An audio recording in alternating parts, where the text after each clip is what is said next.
Mga kapuso, ngayon pa lang ay maaga po kami bumabate. Happy Father's Day sa lahat ng mga tatay. Gaya ng isang amang tampok natin ngayong gabi, na ikangay ipinadyak ang pag-aaral ng mga anak bilang isang pedicab driver. Ang kanyang sakripisyo binigyang pugay sa graduation speech ng kanyang anak na nakapagtapos pa ng magna cum laude. Yan ang tinutukan ni Ivan Mayrina.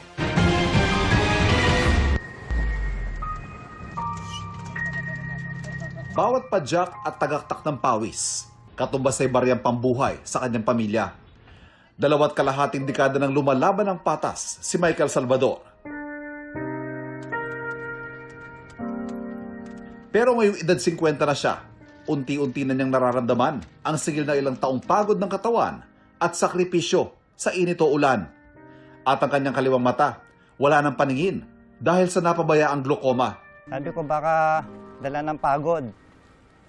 After 1 year, nung pinatingin ko po sa aking ophthalmology, sabi sa akin, huli ng lahat kasi nasira na daw po yung aking pupil. Ibig sabihin, pumapadyak ka, isa na lang mata mo? Opo sir, yun na lang po. Ito na lang po yung lalaban ko sa araw-araw.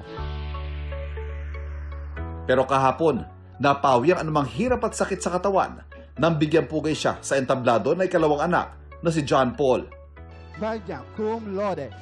Nagtapos ng BS Accountancy si John Paul, magna cum laude, mula sa Colegio de Sebastian FEU Pampanga. Anak po ako ng isang pedicab driver.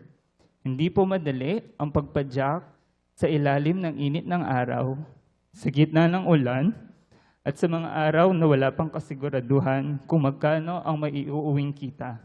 You proved to me that it didn't matter if it was just a pedicab, because your love for us made it strong enough to carry my biggest dreams. Yung luha ko kahapon sir, hindi ko mapigilan.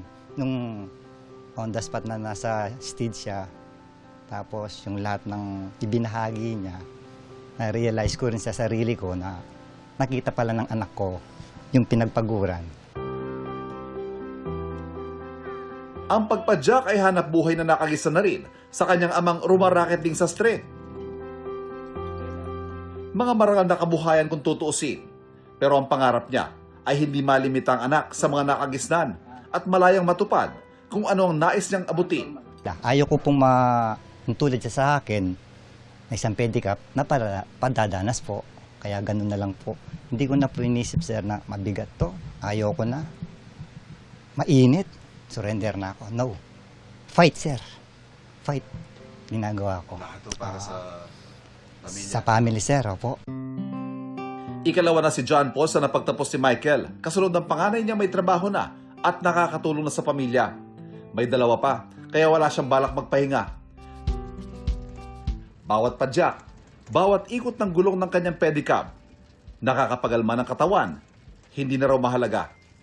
Kung ilalapit naman ng mga anak, tungo sa kanilang mga pangarap. Tay, thank you for the monumental sacrifices you made just to make ends meet. Looking back now, I realize that with every heavy push of your pedals, you were driving me closer to this stage. Ivan Mayrina, Nakatutok, 24 Oras.